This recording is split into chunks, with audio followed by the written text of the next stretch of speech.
अमेरिकी इतिहास में पहली बार ऐसे हुआ है कि जब लॉस एंजलिस के गवर्नर ने यह कहा है कि मैं ट्रंप के खिलाफ मुकदमा दायर करूंगा। अगर ईरान के साथ रूस और चीन आते हैं तब स्थितियां मुझे लगता है बदल सकती हैं। या ईरान अमेरिका के कब्जे में आ गया तो सबसे पहले किसके लिए खतरा है? एशिया महाद्वीप के रूस के लिए चिंता की बात है, भारत के लिए चिंता की बात है और चीन के लिए चिंता की बात। अब ये ट्रंप की वजह से युद्ध उलझ सा गया है। ट्रंप वहां सत्ता परिवर्तन नहीं चाहते। ट्रंप चाहते हैं कि वहां सरकार बदले, सत्ता बदले और एक ऐसी सरकार वहां आए जो उनके इशारों पर नाचे। भारतीय विदेश नीति के लिए एक गंभीर चुनौती के रूप में ईरान और इजराइल का जो युद्ध है प्रदर्शित। नमस्कार, मैं हूं संजीव श्रीवास्तव। आप देख रहे हैं 4 PM न्यूज नेटवर्क। मित्रों, मिडिल ईस्ट की जंग अब अपने सबसे खतरनाक मोड़ पर पहुंच गई है। ईरान और इजराइल के बीच युद्ध का आज 10वां दिन था और अमेरिका उसमें कूद पड़ा है। और जिस तरह से अमेरिका ने जो ईरान के परमाणु ठिकाने हैं वहां जो हमला किया है उससे ईरान तिलमिलाया हुआ है और उसने जवाबी कार्रवाइयां कर दी हैं। और हुआ यह है कि अमेरिका की चेतावनी के बावजूद ईरान ताबड़तोड़ इजराइल पर हमले बोल रहा है। उसने 1.5 दर्जन के लगभग जो शहर हैं उन्हें टारगेट पे लिया और अब से कुछ देर पहले जो सूचना आई है कि उसने जो उसकी सुपरसोनिक मिसाइलें हैं उनका भी उपयोग शुरू कर दिया। यानी कि यह साफ हो चुका है कि ईरान जो है वो किसी भी सूरत में अमेरिका के आगे अभी तो झुकने को तैयार नहीं है और दुनिया इससे कहीं चिंतित है। कहीं ना कहीं इससे बहुत ज्यादा ये सबसे ज्यादा लग रहा है दुनिया के जो तमाम मुल्क हैं कि आगे क्या कुछ होने वाला है, क्योंकि ईरान और इजराइल का जो युद्ध है ये जब से शुरू हुआ है, अब 10वां दिन जैसे मैंने कहा है, और इन सब के दरमियान चिंताएं पहले से थी। और खबर अब ये भी निकलकर सामने आई है कि हमारे जो प्रधानमंत्री हैं उन्होंने ईरान से, जो ईरान के राष्ट्रपति हैं मसूद पेजेशकियान, उनसे बातचीत की है। टेलीफोन पर उनकी बातचीत हुई और उन्होंने कहा है कि संवाद और कूटनीति का रास्ता अपनाने का प्रयास ईरान करे और शांति के लिए सबसे अच्छा मार्ग यही है।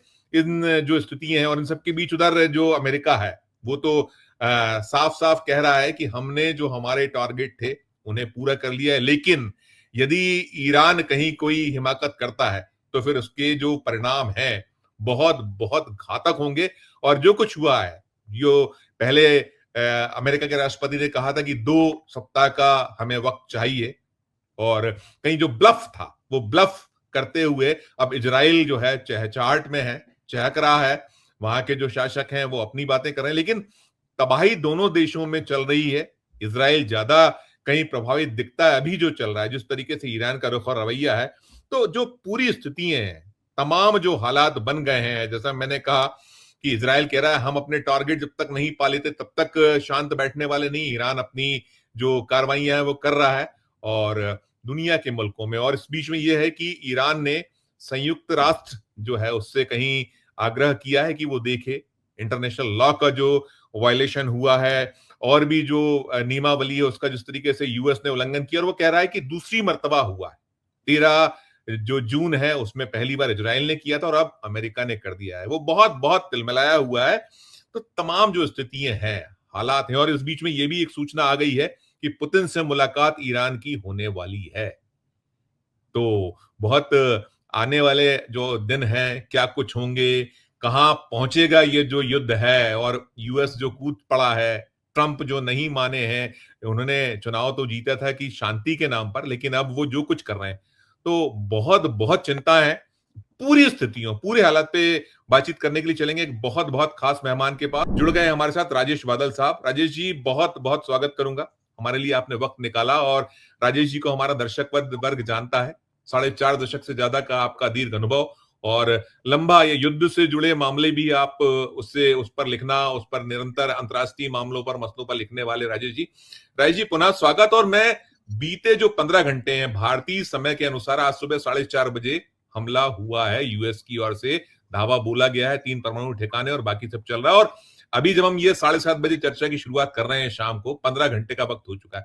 तो पूरे दिन की स्थिति पर पहला आपका आरंभिक नोट, फिर मैं आगे सवाल करता हूं राजेश बादल साहब। देखिए संजीव जी, बीते 15 घंटों के दरमियान ईरान और इजराइल के संघर्ष में जो कुछ हुआ है, यानी अमेरिका कूदा, उसने 3 भारी अपने जो बम गिराए, मतलब गिराए तो 14 बम है, लेकिन जो जो वहां पे उसके 3 ठिकाने थे, परमाणु ठिकाने ईरान के, उन पर, और 13,600 क्विंटल का बम जो 50,000 मीटर ऊपर से गिराया जाता है और नीचे 200 फीट नीचे तक वो मार करता है। तो इसके बाद ये निश्चित रूप से, क्योंकि ईरान को अंदेशा तो था, लेकिन एकदम से जो 2 सप्ताह का जो समय दिया था, उसमें अभी 2 दिन बाकी थे। तो लेकिन ट्रंप की शैली है ये, तो एक चीज तो ये थी, और दूसरा ये कि जब इसके बाद जवाब में जो कार्रवाई ईरान ने इजराइल पर की है, वो चौंकाने वाली है, क्योंकि बड़ी भारी और भयंकर कार्रवाई हुई है। 40 मिसाइलें एक साथ दागना, बैलिस्टिक मिसाइल्स, छोटा मोटा आक्रमण नहीं है। तो मुझे तो ये लगता है कि ये समूचे भारतीय उपमहाद्वीप और मध्य पूर्व के लिए 15 घंटे बीते जो भी हैं अभी, वो एक गंभीर चेतावनी के रूप में हमारे पास आए हैं। और एक आने वाले दिनों में हमें लगता है कि हम भारत को ही नहीं, समूचे उपमहाद्वीप को एक बेहद चौकन्ना रहना पड़ेगा।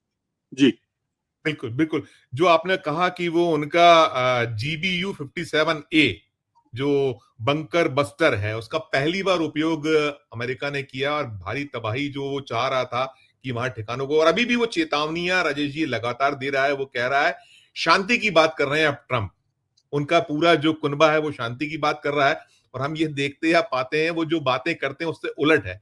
अब ये जो उनका दबाव है, और हम देख रहे हैं कि ईरान तो उनके दबाव में कहीं आ नहीं रहा है। तो ये जो आपने मिडिल ईस्ट की बात की, तो क्या मिडिल ईस्ट में जो अमेरिका से जुड़े जो मुल्क हैं, वहां वहां क्या क्या तीसरी बार युद्ध जैसे हालात भी बन रहे हैं राजेश जी? देखिए, थोड़ा सा हमें इसके लिए अमेरिकी मानसिकता को समझना पड़ेगा, खासतौर पर ट्रंप की मानसिकता को। दूसरी बार जो पारी खेलने वो आए हैं, तो जैसे कि आपने अपने शुरुआती वक्तव्य में कहा था कि वो शांति दूत बन के आए थे, जिसका अधिकांश अमेरिकी लोगों ने समर्थन भी किया था और उसी आधार पर उनको वोट किया था। लेकिन अब वो युद्ध दूत बन गए हैं, क्योंकि कहीं पे भी वो शांति नहीं कर पाए। उन्होंने रूस यूक्रेन का वादा किया, वो नहीं कर पाए। कनाडा को मिलाने का वादा किया, वो नहीं कर पाए। अपने ही देश में कैलिफोर्निया, लॉस एंजलिस जैसे राज्य में और सारे प्रदेशों में उनके खिलाफ प्रदर्शन हो रहे हैं, वो उन पे कंट्रोल नहीं कर पाए। कैलिफोर्निया में जो स्थिति बनी, लॉस एंजलिस में जो स्थिति बनी, वो कंट्रोल नहीं कर पाए। पनामा जैसे छोटे से देश ने उनको आंखें दिखाई। तो कहने का अर्थ यह है कि अब वो इस पारी में एक तरह से फ्लॉप हो रहे थे। भारत और पाकिस्तान के युद्ध में अंततः ये बात साफ हो गई कि उनकी कोई भूमिका नहीं थी। तो ये जो स्थिति बनी है, अब वो शांति की बात करें तो भी कोई फर्क नहीं पड़ता, क्योंकि अगर वो शांति चाहते थे तो वाकई में उनको फिर युद्ध में कूदने की जरूरत क्या थी। एक बार फिर अमेरिका में ये सवाल उठ रहा है। और मैं आपको बता दूं कि समूचे मध्य पूर्व में अमेरिका के 8 स्थायी सैनिक अड्डे हैं और 11 अस्थायी अड्डे हैं। और उन अड्डों में वो देश भी हैं जिन्होंने ईरान पर हमले की निंदा की है। लेकिन सवाल ये है कि क्या निंदा के अलावा वो जो देश हैं, जैसे ओमान है, जैसे कतर है, पाकिस्तान ने भी निंदा की है। तो जब निंदा की है तो क्या वो इस निंदा के आगे जाके कर सकते हैं? इवन रूस तक नहीं कर पा रहा है, चीन भी नहीं कर पा रहा है। लेकिन आप देखिए कि दूसरी तरफ नाटो देशों का समर्थन भी ट्रंप को मिल रहा है। तो एक तरह से समूचा विश्व 2 खेमों में बंटता दिखाई देता है। और ऐसी स्थिति में मुझे लगता है कि जो ट्रंप बात कर रहे हैं, वो बात भले ही शांति की करें, लेकिन वो एक ऐसे निर्णायक मोड़ पर ले जाएंगे इस स्थिति को, जहां ईरान में उनकी अपनी एक कठपुतली सरकार को, ईरान और पाकिस्तान दोनों जगह अभी उनके उस तरह से ठिकाने नहीं हैं, अड्डे नहीं हैं। पाकिस्तान के लिए चीन का दबाव है, और ईरान और का तो देखिए पिछले कई वर्षों से हम देख ही रहे हैं। जी बिल्कुल बिल्कुल। राय सर, आपने ये कहा कि सुपर फ्लॉप जैसी स्थिति दिख रही है दूसरी पारी में, और अभी जो ये किया गया है, हम ये पा रहे हैं, सुबह से हम जितनी निगाह नजर रखे हैं वहां जो चीजें निकल रही हैं, आपने प्रदर्शन की बात की, तमाम आपने कहा कि विरोध हो रहा है, और जो कांग्रेस है वहां यूएस में, जो आपकी जो माफ कीजिएगा, कांग्रेस ये कह रही है कि हमारे को इन्होंने कहीं भी जो उनको एक इस तरीके के जब हमले होते हैं, इस तरीके का कदम उठाया जाता है तो विश्वास में लिया जाता है। जबरदस्त विरोध अमेरिका में ट्रंप का इन्हीं के जो चाहे वो विरोधी दल हो या और भी लोग बहुत जमकर कर रहे हैं। इस पे एक प्रतिक्रिया सर आप। महाभियोग की बात भी चल रही है, महाभियोग जैसी बात भी हो रही है। अब देखिए, मैंने कहा ना कि अमेरिकी इतिहास में पहली बार ऐसे हुआ है कि जब लॉस एंजलिस के गवर्नर ने यह कहा है कि मैं ट्रंप के खिलाफ मुकदमा दायर करूंगा। आप महाभियोग की बात कर रहे हैं, प्रतिपक्ष का तो जाहिर सी बात है कि शुरू से ही उनको बहुत समर्थन नहीं था, और जीत कोई ऐसी बहुत कामयाब और बहुत ही शानदार जीत तो नहीं थी उनकी। तो विरोध अब हो गया है, तो मैं बहुत, अगर मान लीजिए आज चुनाव हो जाए तो अब ट्रंप बनने वाले नहीं है। तो स्थिति यह है कि अब ट्रंप अपने देश में खुद ही अलोकप्रिय हो गए हैं, और अलोकप्रियता की सीमा जो है वो वहां तक है जहां लोग नफरत करने लग जाएंगे अपने ही राष्ट्रपति से।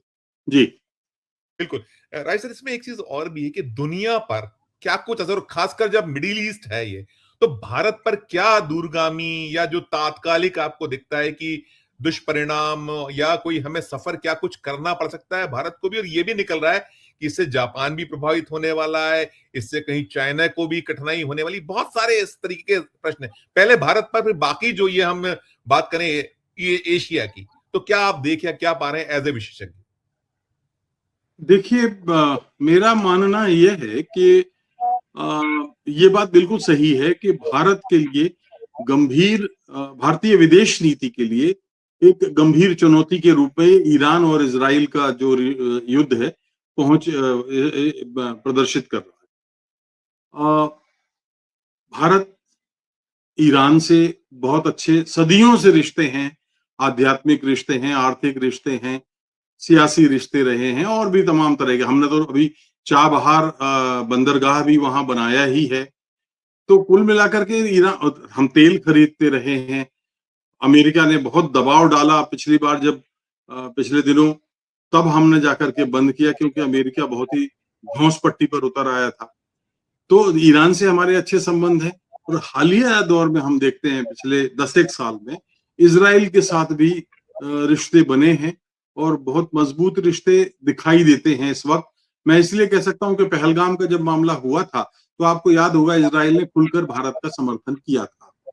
आए तो थे विदेश मंत्री, अब हम चले आए थे, बिना बुलाए आए थे विदेश मंत्री, बिना बुलाए आए थे। जी, विदेश मंत्री बिना बुलाए आ गए थे हमारे पास, हमने उनको हाँ, बहुत मैंने कहा दी। ना, तो मेरे कहने का अर्थ यह है कि भारतीय विदेश नीति सचमुच इस समय एक चुनौती की स्थिति में है।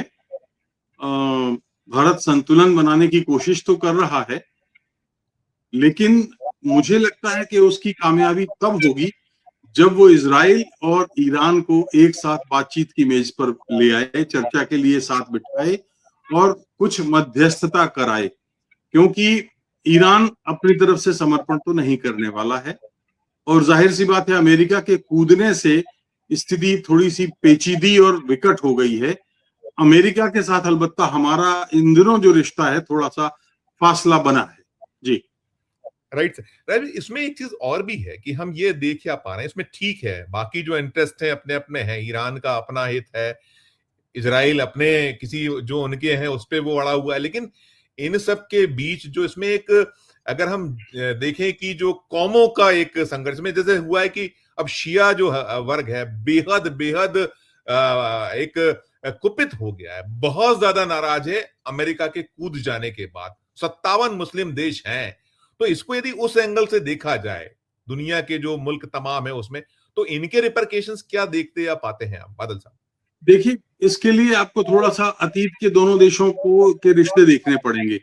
इजराइल में नेतन्याहू साहब 25 वर्षों से ईरान के खिलाफ मशाल जलाए हुए हैं, झंडा उठाए हुए हैं, और बीच में वो अपने ही देश में इतने जब हमास ने गाजा पर हमला किया था और उसके बाद सैनिक कार्रवाई जो नेतन्याहू ने की थी, उससे वो अपने देश में लोकप्रिय हो गए थे। अब इस हमले के बाद थोड़ी सी उनकी छवि सुधरी है। तो एक तो ये कि वो लगातार मुस्लिम देशों के खिलाफ अपना कट्टर रवैया दिखा रहे हैं। दूसरी तरफ ईरान के जो राष्ट्रपति, सर्वोच्च नेता खामेनेई हैं, वो खामेनेई जो है वो इजराइल के खिलाफ एक तरफा मुहिम छेड़े हुए हैं। तो दोनों देशों का ये अपना इस तरह से, जैसे भारत और पाकिस्तान का रिश्ता है, वो वैसा कुछ मामला है।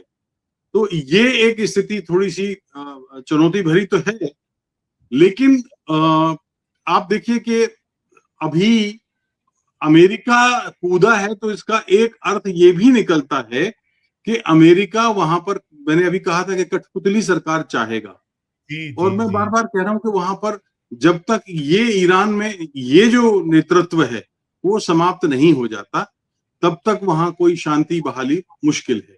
1979 की इस्लामी क्रांति जो हुई थी, उसके बाद ईरान ने एक कट्टर इस्लामी देश का रूप लिया है, लेकिन 1979 के पहले ऐसा नहीं था। ईरान और अमेरिका के रिश्ते भी बड़े अच्छे थे, और वो एक उदारवादी खुला खुला था, और ईरान के जो राजा थे उस वक्त 79 तक, जो फिर बाद में भागकर अमेरिका चले गए थे और अब उनके बेटे वहां रहते हैं, तो वो बहुत ही जो धार्मिक नजरिए से बहुत उदार थे और सहिष्णु थे। जी नहीं, बिल्कुल बिल्कुल, आपने राजेश जी एक जो बात कही, इसी से उद्भुत होता है सवाल कि अमेरिका का इरादा क्या है, और वही चिंता कहीं ना कहीं ईरान को सता रही है।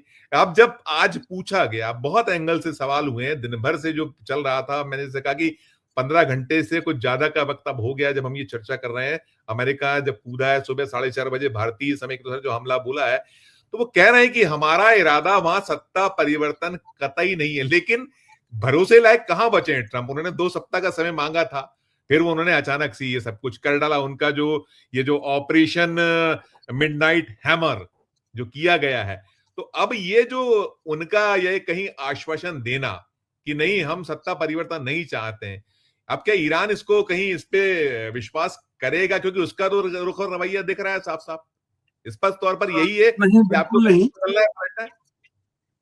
मुझे नहीं लगता कि ट्रंप वहां सत्ता परिवर्तन नहीं चाहते। ट्रंप चाहते हैं कि वहां सरकार बदले, सत्ता बदले, और एक ऐसी सरकार वहां आए जो उनके इशारों पर नाचे। और ये थोड़ा सा कठिन काम है, क्योंकि ईरान का रवैया बहुत आसानी से समर्पण करने वाला नहीं है।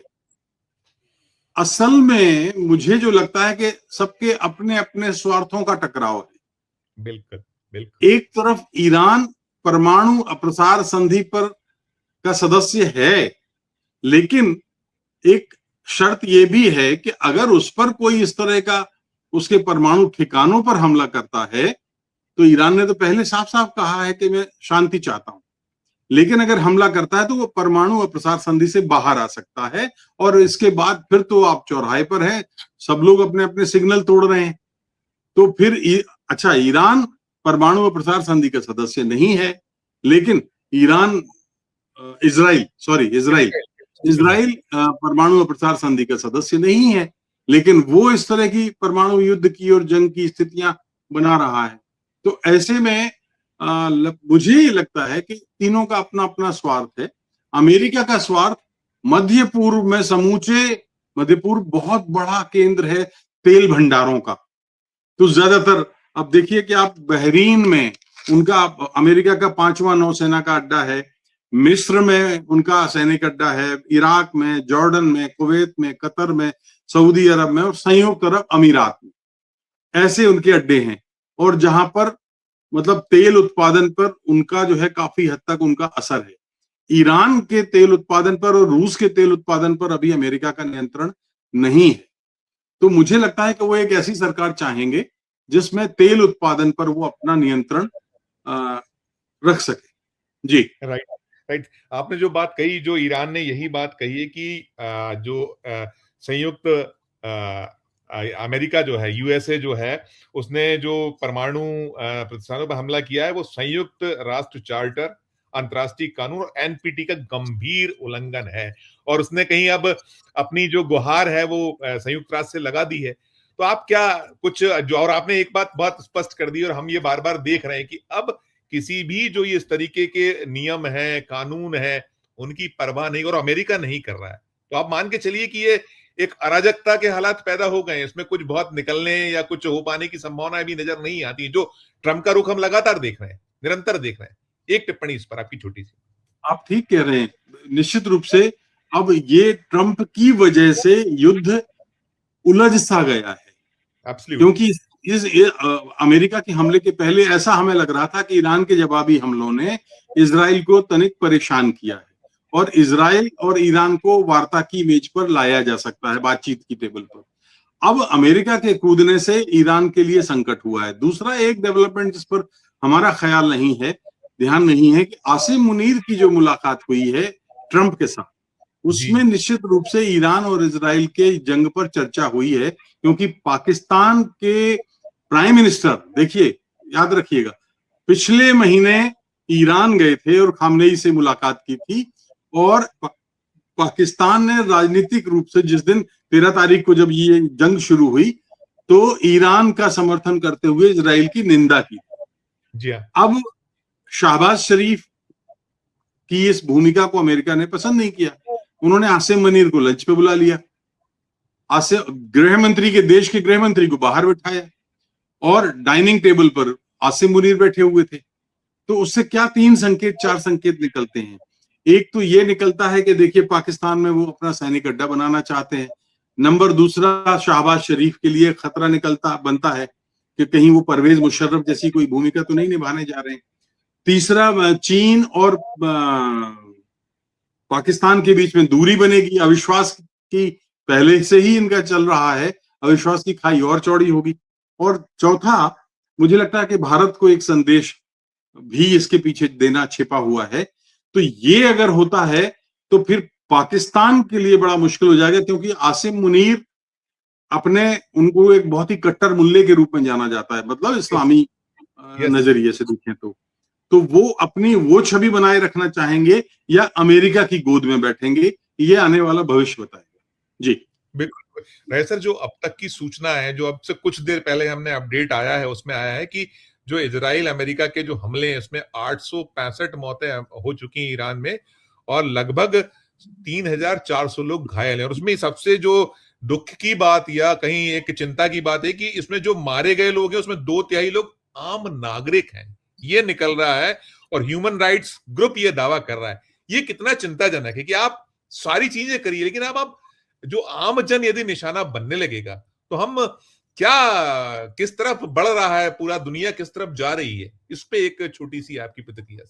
संजीव, हम अब कौन से मानव अधिकारों की बात करें?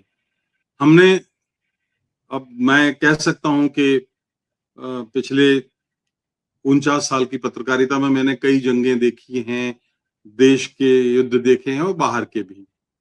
पहले कभी ऐसे नहीं होता था, युद्ध के दरमियान भी कुछ नियम कानून भी रहते थे, एक चार्टर है दरअसल जंग का, तो संयुक्त राष्ट्र का, वो उस चार्टर का पालन किया जाता था। अब तो सीधे सीधे ये कहा जाने लगा है कि अब खामनेई को निपटा देंगे हम। अब सीधे यानी किसी देश के प्रमुख को आप निपटाने की बात करने लगे, खत्म करने की बात करें, तो अब इसमें कौन से अधिकारों का कौन पालन कर रहा है, हम कैसे अंदाजा लगा सकते हैं? एक चीज तो ये है। दूसरी चीज ये है कि निर्णायक मोड़ पर ये जंग जाएगी और मानव अधिकार, ठीक है, इजराइल की आबादी कम है, ईरान की आबादी अधिक है, थोड़ी घनी है इजराइल की तुलना में, तो आबादी, अब रिहायशी बस्तियों पर तो हमले नहीं होते, लेकिन इजराइल ने इसमें कोई संकोच नहीं किया। आज जो ईरान ने जवाबी हमला किया है, बैलिस्टिक मिसाइल्स, 40 मिसाइलें जो 1 घंटे 1.5 घंटे में दागी हैं, अब इसके बाद इजराइल घबराया हुआ है, क्योंकि उसके आंकड़े हमारे सामने नहीं आ रहे हैं। इजराइल से छन छन के आंकड़े आ रहे हैं और इजराइल में भी काफी जनहानि हुई है। संभव है, मुमकिन है। जैसे मैंने कहा कि दोनों देशों की आबादी आप देख लीजिए, तो अगर 800 लोग ईरान में गए हैं तो कम से कम 250-300 तो इजराइल में मरे ही होंगे, भले ही वो बताएं या ना बताएं। जी बिल्कुल बिल्कुल। अगर एक चीज और भी है, देखिए, जैसा इजराइल चिंतित हुआ था जब ट्रंप ने कहा था कि अब 2 सप्ताह का वक्त मैं लूंगा, हो गया था उसने अपनी, फिर कहीं ना कहीं उसमें कहीं घबराहट भी हो गई थी, वो पूरा भरोसे तो था कहीं यूएस के।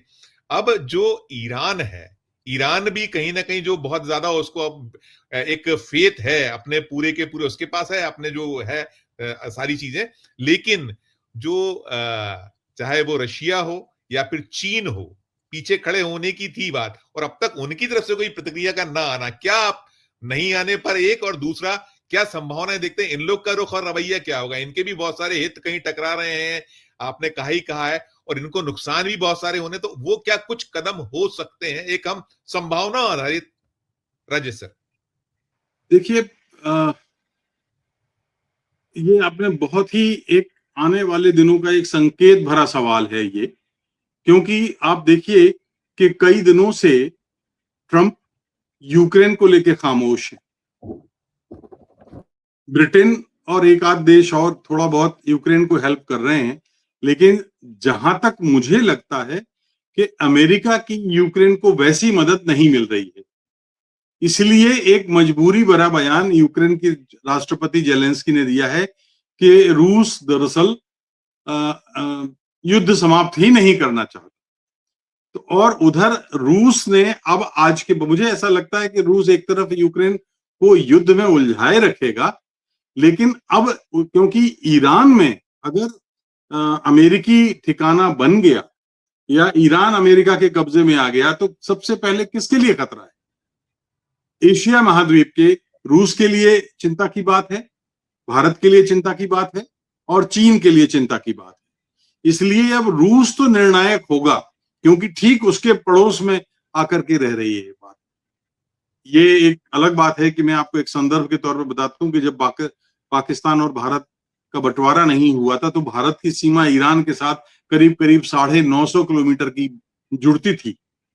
तो अब वो उस तरह की चिंता हमारी नहीं है, और दूसरा कि दोनों देशों के साथ हमारे बेहतर रिश्ते हैं। चीन को भी चिंता होगी, क्योंकि अमेरिका अगर ईरान में आकर के बैठ गया तो चीन के लिए परेशानी का सबब है, रूस के लिए परेशानी का सबब है, भारत के लिए परेशानी का सबब है। इधर आप देखो, भारत अब इधर पाकिस्तान तो अमेरिका की गोद में बैठ गया, नमक खा लिया, डाइनिंग टेबल पर बैठ गया, लेकिन ये भारत के पश्चिम में है। तो और भारत के पूरब में बांग्लादेश में पाकिस्तान यूनुस जो कर रहे हैं वो अमेरिका के इशारे पे सब कुछ कर रहे हैं। अमेरिका की पॉलिसी अगर आप देखें तो आपके पास 1 मिनट है क्या? Please please please please please. आप अगर देखिए तो कितनी दिलचस्प बात है कि मेरी बांग्लादेश की जो प्राइम मिनिस्टर हैं थी शेख हसीना, उन्होंने कहा कि अमेरिका ने हमारी सरकार गिराई क्योंकि हमने सेंट मार्टिन द्वीप नहीं दिया, और लंदन में बैठी निर्वासित खालिदा जिया को यहाँ लाया गया। अब उनकी चुनाव करा रहे हैं यूनुस, और अमेरिका की इशारे पर सब हो रहा है। इधर पश्चिम में देखिए इमरान खान साहब जेल में। इमरान खान साहब की जब सरकार गिराई गई तो उन्होंने कहा कि अमेरिका के इशारे पे हुआ, राइट? तो वो और अब वो ये हो रहा है कि जब इमरान खान साहब को जेल में डाल दिया तो शाहबाज चुनाव हुए, तो शाहबाज शरीफ, उन्होंने नवाज शरीफ के लिए कहा था दरअसल अमेरिका ने, लेकिन नवाज शरीफ ने साफ इनकार कर दिया क्योंकि उनको पाकिस्तान की फौज पर भरोसा नहीं है।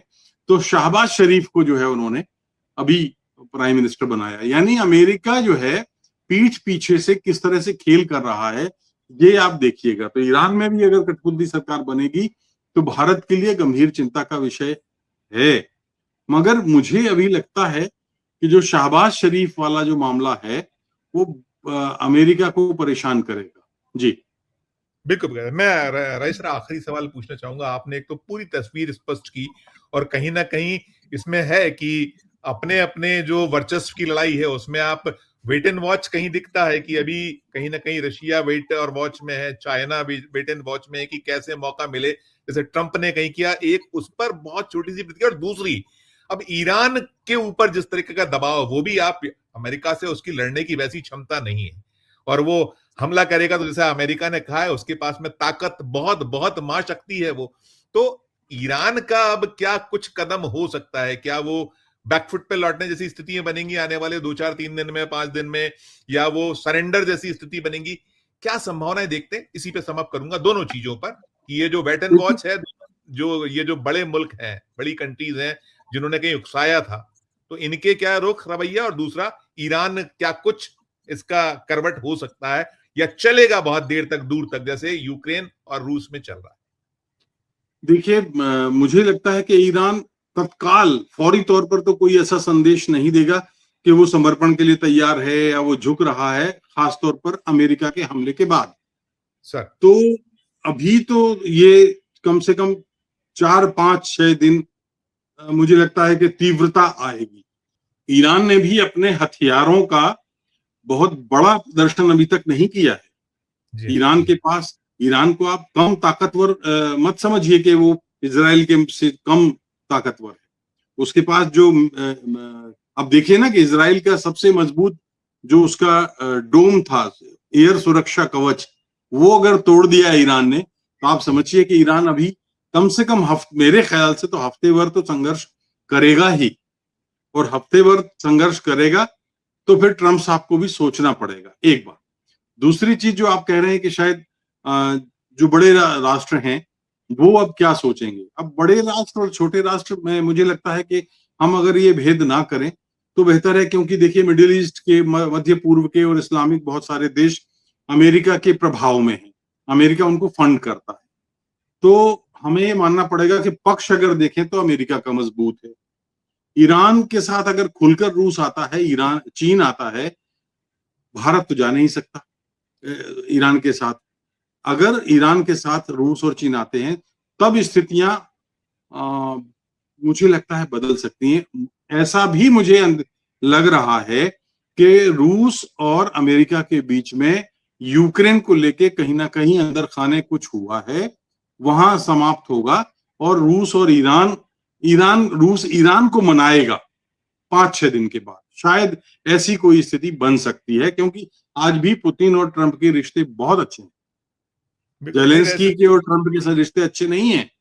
निश्चित निश्चित नहीं। मैं इसमें एक सवाल छोटा सा और बनता है कि क्या ये जो ईरान है हिमाकत कर सकता है, जो जवाबी एक्शन है उसका, कार्रवाइयां कर रहा है, तो यूएस के जो ठिकाने हैं जिसको लेकर कहीं ना कहीं ट्रंप साहब भी चिंतित होगा, उनका कुनबा पूरा चिंतित होगा कि देखिए जब डूबता है आदमी तो कुछ भी कर जाता है। तो ऐसा कुछ आप देखते पाते हैं कि कहीं ऐसी कुछ कर जाएगा? हालांकि उसका वो कह रहे हैं कि बहुत घातक, बहुत भारी उसके परिणाम उन्हें भोगने होंगे, तो वो कुछ आप देखते हैं? यही समझ कर दूंगा मैं।